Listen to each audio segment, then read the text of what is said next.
لام سے میم کو ملائیں گے، میم پر زبر دے کر۔ اب سوال یہ پیدا ہوتا ہے کہ میم پر سکون اصلی ہے، اور سکون اصلی کی ہم نے یہ تعریف سیکھی کہ سکون اصلی وہ ہوتا ہے جو حالت وقف اور وصل دونوں میں باقی اور قائم رہے، دونوں میں باقی رہے، اس میں کوئی تبدیلی نہ ہو۔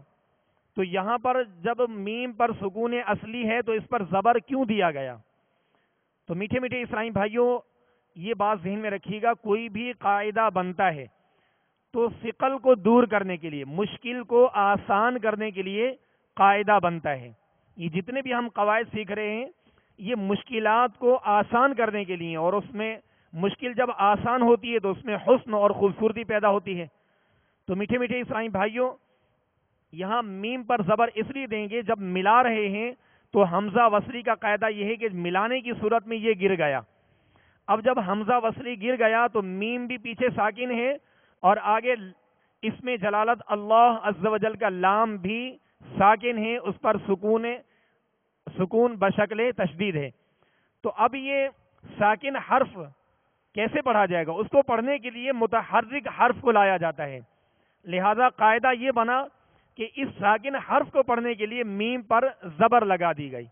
اب سوال یہ ہوتا ہے، قاعدہ یہ ہے کہ اس کے نیچے بھی زیر ہونی چاہیے، الف لام میم اللہ ہونا چاہیے۔ تو اب ہونا اصل میں یہ چاہیے، لیکن اس پر زبر کیوں لگائی؟ اس کی بھی ایک وجہ ہے، اس لیے کہ میم کے نیچے زیر، پھر یا مدہ ہے، یا مدہ دو زیروں کے برابر کھینچی جاتی ہے، دو حرکت کے برابر کھینچی جاتی ہے، تو گویا دو زیر اس میں دراز کیے گئے۔ اب میم کے نیچے بھی زیر اور یا مدہ بھی دو زیر، آگے بھی اگر ہم میم پر زیر لگائیں گے تو یہ جو ہے حرکات یعنی زیر جو ہے کثرت کے ساتھ آ جائیں گی اور پڑھنا مشکل ہو جائے گا، یہ پڑھنا مشکل ہو جائے گا۔ اس مشکل کو آسان کے لیے زبر لگایا گیا میم پر۔ تو اب سوال یہ پیدا ہوتا ہے کہ زبر کیوں پیش کیوں نہیں لگایا گیا؟ تو پیارے پیارے میٹھے میٹھے اسلامی بھائیوں، اس لیے کہ جب حرکت کی تبدیلی ہوئی تو پھر وہ حرکت لگائی گئی جو آسان ہے سب سے۔ زبر جو ہے زیر کی بنسبت، پیش کی بنسبت اخف الحرکات، یعنی آسان حرکت ہے، یہ آسان حرکت ہے، اس لیے زبر لگا کر میم پر میم کو اس میں جلالت اللہ عز و جل کے لام کے ساتھ ملایا گیا۔ یہ قاعدہ ہے، اس قاعدے کو ذہن میں رکھیے گا۔ یہ اس لیے میں نے وضاحت کی کہ اگر سوال پیدا ہو جائے، کیونکہ ظاہر سی بات ہے ہم نے کل مشق کی تھی کہ اگر ملائیں گے تو میم پر زبر دے کر تو سوال پیدا ہوتا کہ اب میم پر تو سکون اصلی ہے، اس پر زبر کیوں دیا گیا؟ تو اس لیے کہ ساکن حرف کو پڑھنے کے لیے ہم نے میم پر زبر دیا اور یہ قانون بنا۔ تو پیارے میٹھے اسلامی بھائیو، حمزہ وصلی کلام کے درمیان میں گرنے کی صورت میں اب دوسرا سوال یہ پیدا ہوتا ہے کہ جب میم پر ہم نے حرکت دے دی، زبر دے دی، تو یا مدہ کے بعد اب سکون نہ رہا، تو اب کیا مد لازم ہوگا یا نہیں ہوگا؟ تو مد لازم کرنا اور نہ کرنا دونوں درست ہیں۔ مد لازم اصل کا اعتبار کریں گے کہ اصل میں میم پر جو ہے سکون اصلی ہے، سکون لازم ہے، تو یہ مد کریں گے۔ اصل کا اعتبار کریں گے تو یہاں مد لازم ہوگا، اور اگر قانون کا اعتبار کریں گے کہ یہاں قاعدہ بدل گیا کہ یا مدہ کے بعد اب سکون اصلی جس میم پر تھا، آگے مجبوری یہ تھی کہ اس میں جلالت اللہ عز و جل کا لام جو ہے وہ بھی ساکن ہے، لہذا کلام کے درمیان میں حمزہ بھی گر گیا اور اس پر اب زبر لگ گیا، تو اب سکون باقی نہ رہا، تو اب مد اصلی یعنی اس میں ایک الف کی مقدار میں کھینچ کر بھی پڑھنا درست ہے، مگر بہتر یہ ہے کہ یہاں مد لازم کیا جائے، اصل کا اعتبار کیا جائے۔ تو یوں پڑھنا، میں مکمل پڑھوں گا پھر آپ پڑھیے گا، یوں پڑھنا بھی درست ہے، الف لام میم اللہ۔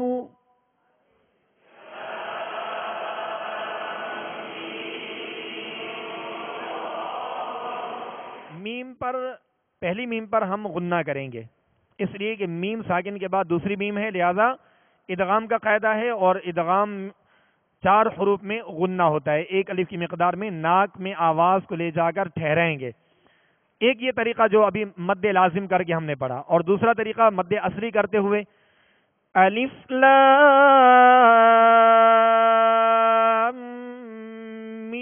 علم اللہ.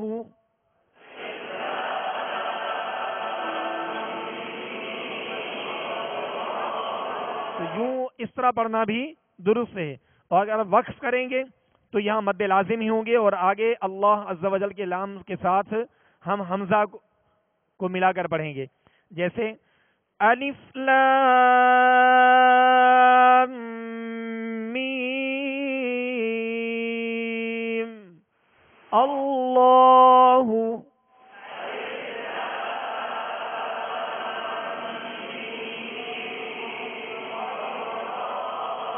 یہ میم پر وقف کر کے، میم پر رک کر، جب رک گئے تو اب اس میں جلالت اللہ عز و جل کا جو لام ہے یہ ساکن ہے، اس پر سکون بشکل تشدید ہے. تو ساکن حرف خود سے نہیں پڑھا جاتا، بلکہ ساکن حرف اپنے پہلے والے متحرک حرف کے ساتھ مل کر پڑھا جاتا ہے. تو جب میم پر وقف کریں گے تو آگے پڑھیں گے اللہ. تو یہ اس کی میں نے وضاحت کی، اس طریقہ کار کو اور اس قاعدے کو ذہن میں رکھیے گا. اب انشاءاللہ عز و جل ہم سبق نمبر 19 کی مشق کریں گے. صلو علی الحبیب صلی اللہ تعالی علی محمد صلی اللہ علیہ وسلم. انا اس کی تھوڑا وضاحت آپ سمجھ لیجئے. قرآن پاک میں بعض جگہ الف پر گول دائرہ کا نشان ہوتا ہے، اور کلام کے درمیان میں قرآن پاک میں جہاں جہاں الف پر گول دائرہ ہوگا اس الف کو نہیں پڑھیں گے، اس الف کو نہیں پڑھیں گے، اس لیے کہ یہ زائد الف کہلاتا ہے. یہ زائد الف کہلاتا ہے، لکھا جاتا ہے مگر پڑھا نہیں جاتا. اب یہ جو کلمات آ رہے ہیں مکمل، ان میں حالت وقف ہو یا حالت وصل ہو، ملا کر پڑھیں گے یا رک کر پڑھیں گے، تو دونوں صورتوں میں الف کو حذف کریں گے، الف نہیں پڑھیں گے، الف زائد ہے. مگر آگے آخر میں جو 6 کلمات دیے گئے ہیں وہ وقف کی صورت میں تو الف پڑھیں گے، مگر جب ملا کر پڑھیں گے تو الف نہیں پڑھیں گے. تو یہ گول دائرہ کا نشان بعض جگہ قرآن پاک میں الف کے اوپر ہوتا ہے، اور جس الف پر قرآن پاک میں گول دائرہ ہو وہ الف زائد الف کہلاتا ہے، لہذا اس الف کو نہیں پڑھیں گے.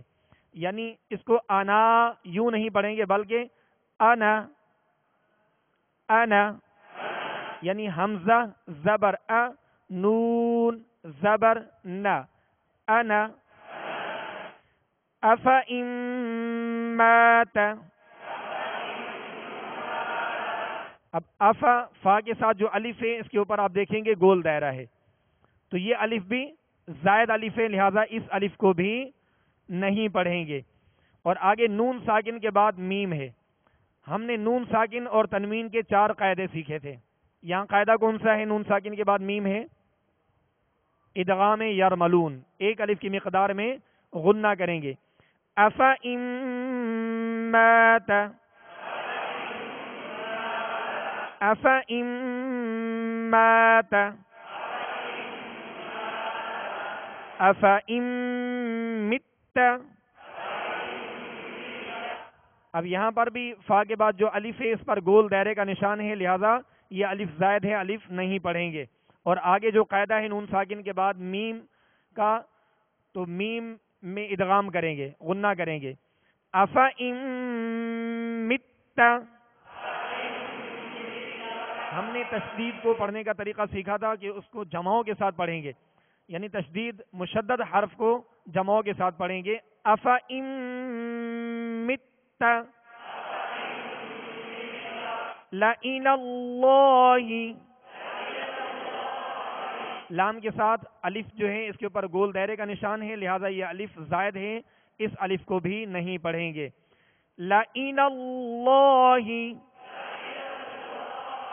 یہ میٹھے میٹھے اسلامی بھائیوں، اس سبق نمبر 19 میں مدنی قاعدے کے سبق نمبر 19 میں یہ جتنے بھی دیے گئے کلمات، ان کلمات کے نیچے پارہ نمبر اور سورت نمبر، آیت نمبر، سورت کا نام، یہ سب اس میں دیے گئے ہیں. یعنی یہ جتنے بھی قرآن پاک میں کلمات زائد الف کے آ رہے ہیں وہ دیے گئے.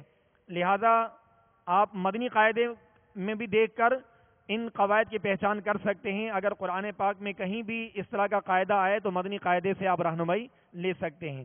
لَإِلَى اللَّهِ، سطر نمبر 2. لَإِلَى الْجَحِيمِ،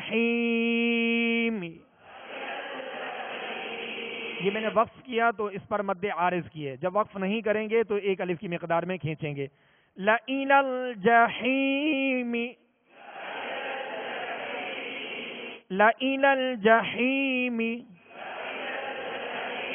لام کے ساتھ جو الف ہے یہ الف زائد الف ہے، اس کے اوپر گول دائرہ ہے.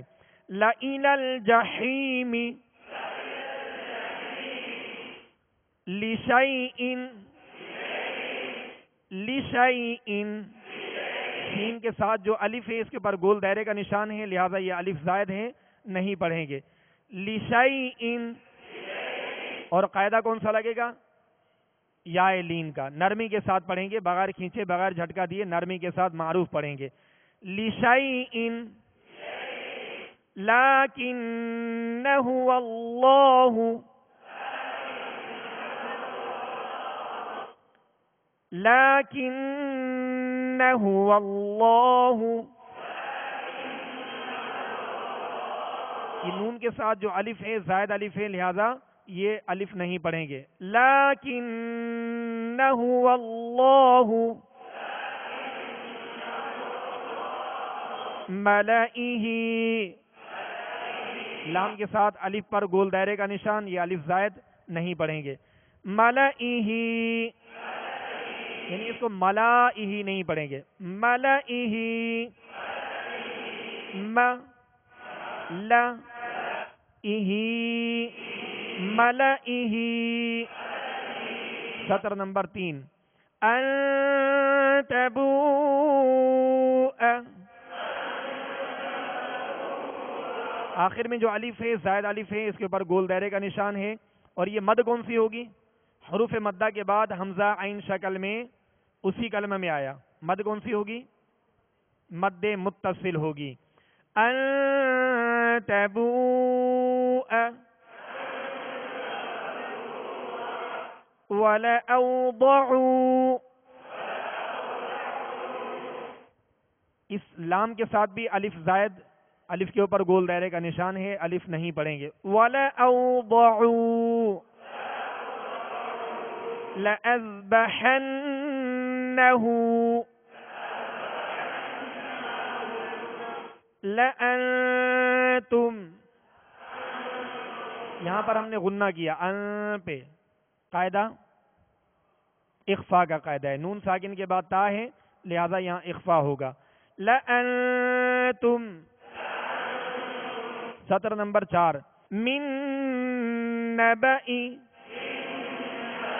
با کے ساتھ جو الف ہے گول دائرے کا نشان ہے، لہذا الف نہیں پڑھیں گے. اور آگے جو یا ہے یہ یا بھی نہیں پڑھیں گے، کہ یہ جو کلمات میں بعض حروف لکھے جاتے ہیں پڑھے نہیں جاتے، اور بعض حروف پڑھے جاتے ہیں مگر لکھے نہیں جاتے، یہ ان قواعد میں ہے.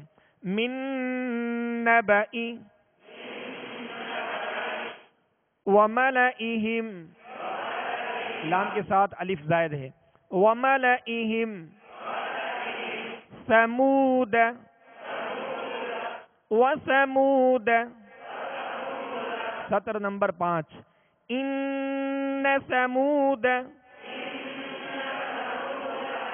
ان ثمود لتتلو، آخر میں جو الف ہے واو کے بعد یہ الف زائد ہے. لتتلو لن ندعو، یہاں غنہ کون سا ہوگا؟ نون ساکن کے بعد نون ہے، حروف یرملون میں سے، لہذا یہاں پر ادغام ہوگا اور ایک الف کی مقدار میں غنہ کریں گے. دال ساکن ہے، قاعدہ کون سا ہے؟ قلقلہ کریں گے، آواز میں جنبش ہوگی. لن ندعو، لن ندعو ليربو في، ليربو في، سطر نمبر 6 واو کے بعد جو الف ہے زائد الف ہے، الف نہیں پڑھیں گے. لیبلو با پر کیا کریں گے؟ قلقلہ کریں گے. لیبلو ونبلو ونبلو سلاسل سلاسل. آخر میں جو الف ہے یہ الف زائد ہے، اس کے پر گول دائرے کا نشان ہے، لہذا اس الف کو نہیں پڑھیں گے. سلاسل قواریر قواریر. اب آگے سطر نمبر 7 میں جو 6 کلمات دیے ہیں، ان کلمات میں جو الف کے اوپر گول دائرے کا نشان ہے، یہ الف وصل میں جب ملا کر پڑھیں گے تو یہ الف نہیں پڑھیں گے. اگر اس کلمہ پر وقف کریں گے تو وقف کی صورت میں پڑھیں گے. لیکن اور وقف کریں گے تو لیکن. جب وقف کریں گے تو الف پڑھیں گے اور ایک الف کی مقدار میں کھینچ کر پڑھیں گے. الظنون یہ ملا کر پڑھنے کی صورت ہے، اور وقف کریں گے الظنون. الرسول اور وقت کی صورت میں یہ الف پڑھیں گے. الرسول. السبیل وقت کی صورت میں الف پڑھیں گے. السبیل. قواریر اور وقف کریں گے تو الف پڑھیں گے. قواریر. انا انا. ابھی جو قواریرا سطر نمبر 7 کا کلمہ نمبر 5واں، اس 5ویں کلمے کے اندر قواریرا، اور سطر نمبر 6 کا جو چوتھا کلمہ ہے یہ بھی قواریرا. اب اس میں لکھا گیا وضاحت ہے، یہ سورۃ الدہر 29ویں سپارے میں ہے. دونوں جو کلمات برابر برابر میں آتے ہیں، اور جو سطر نمبر 7 والا ہے یہ پہلا کلمہ ہے، اور جو سطر نمبر 6 میں ہے یہ دوسرا کلمہ ہے، یعنی قواریر قواریر.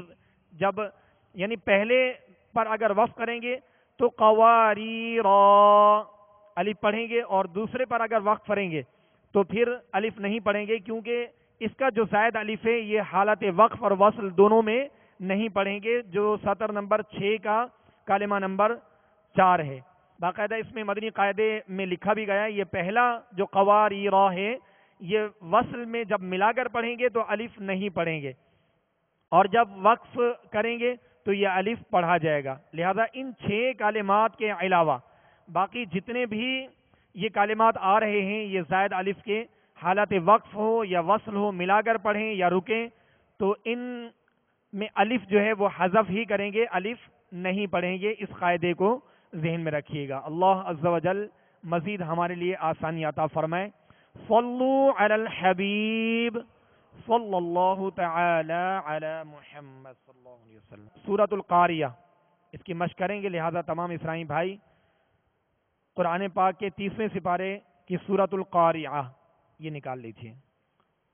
اعوذ باللہ من الشیطان الرجیم.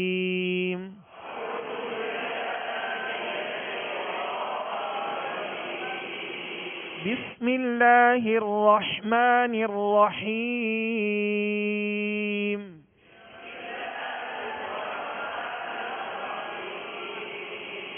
القارعۃ ما القارعۃ. القارعۃ ما القارعۃ. اب القارعہ یہاں جو لام پر سکون ہے، اس سکون کو جماؤ کے ساتھ پڑھنا ہے، یعنی اس میں قلقلہ نہ ہو. آواز میں حرکت پیدا نہ ہو. القارعہ نہیں پڑھیں گے بلکہ القارعہ. ملقارعہ. القارعة ما القارعة وما أدراك ما القارعة.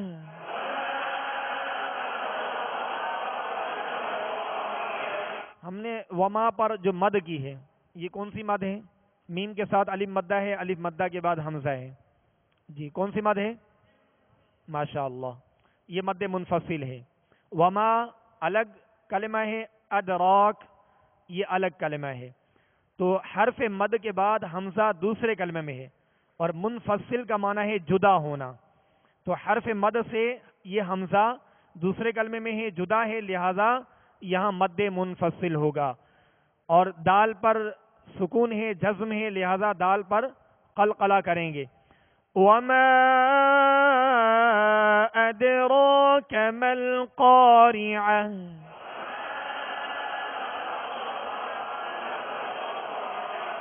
قاف کو پر پڑھیں گے اور ایک الف کی مقدار میں کھینچیں گے کہ قاف کے بعد الف مدہ ہے، اور الف مدہ کو ایک الف کی مقدار میں کھینچیں گے. آخر میں ہم نے جو وقف کیا یہ ذہن میں رکھیے گا کہ وقف کا معنی ہے ٹھہرنا، رکنا. اور جب وقف کیا جائے تو کلمے کا آخری جو حرف ہے جس پر ہم وقف کر رہے ہیں، رک رہے ہیں، اس حرف پر اگر زبر، زیر، پیش، دو زیر دو پیش کی تنوین ہو تو کیا کریں گے؟ ساکن کر دیں گے. اور دو زبر کی تنوین ہو تو الف سے بدل کر ایک الف کی مقدار میں کھینچ کر وقف کریں گے. اور اگر گول تا ہو تو ہائے ساکنہ سے بدل کر وقف کریں گے، یعنی مل قارعت نہیں پڑھیں گے بلکہ مل قارعہ. وما ادراک مل قارعہ.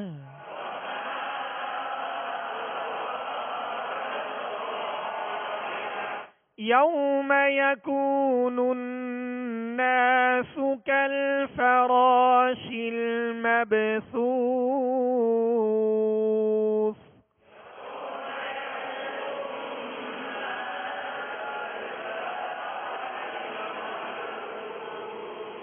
اب مثال کے طور پہ اب یہاں پر تو وقف کی علامات ہیں. سانس بیچ میں ٹوٹ رہا ہے، یعنی اتنا سانس نہیں ہے کہ ایک سانس میں پوری آیت پڑھ سکیں. تو درمیان میں جہاں سانس ٹوٹنے والا ہو تو وہاں پر بھی اس بات کا خیال رکھیں کہ جس حرف پر آپ رکنا چاہ رہے ہیں، سانس کم ہونے کی وجہ سے رکنا چاہ رہے ہیں، تو اس حرف پر بھی وہی وقف کی کیفیت ہوگی جو علامات وقف میں ہم وقف کا لحاظ رکھتے ہیں. تو اس وقف میں اس بات کا خیال رکھیں گے کہ سانس ٹوٹ رہا ہے، جس کلمے پر آپ رک رہے ہیں زبر زیر پیش، دو زیر دو پیش کی تنوین ہے تو ساکن کر دیں. دو زبر کی تنوین ہے تو الف سے بدل کر، اور اگر گول تا ہے تو ہائے ساکنہ سے بدل کر وقف کریں گے. مثلا آپ نے پڑھنا شروع کیا اور بیچ میں سانس جیسے ٹوٹ رہا ہے، یوم یکون الناس کالفراش.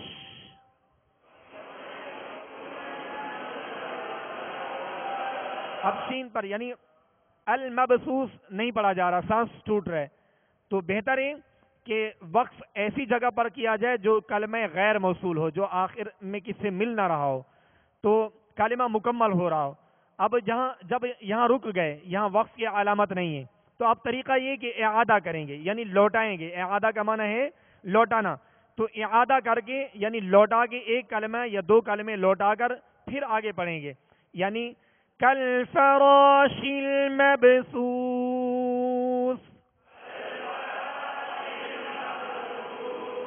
تو اس قاعدے کو ذہن میں رکھیے گا کہ ایک بڑی آیت ہے، آپ دیکھ رہے ہیں کہ سانس ٹوٹ رہا ہے تو وقف صحیح طریقے سے کریں گے. یہ ذہن میں رکھیے گا تجوید کا دوسرا جز جو ہے وہ وقف ہے. پہلا کیا ہے؟ حروف کی تجوید، اور دوسرا ہے معرفات وقوف، یعنی وقفوں کی جگہوں کا پہچاننا اور وقف کے طریقہ کار کو جاننا کہ وقف کہاں کیا جائے اور کس طریقے سے کیا جائے. یہ تجوید کا دوسرا اور اہم جز ہے. انشاءاللہ آگے وقف کا مدنی قاعدے میں جیسے سبق آئے گا تو اس میں مزید وضاحت ہوگی. لہذا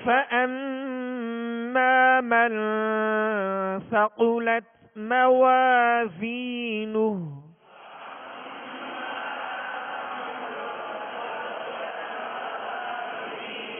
فهو في عيشة راضية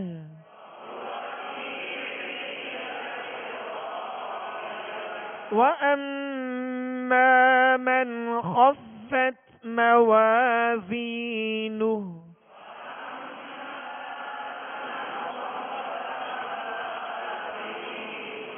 فأمه هاوية وما أدراك ما هي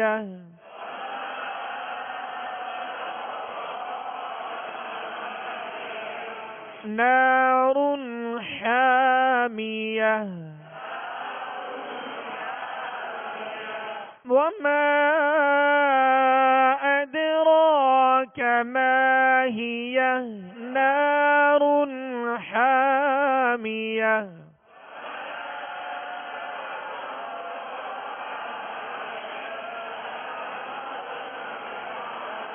نار حامية صدق الله العظيم.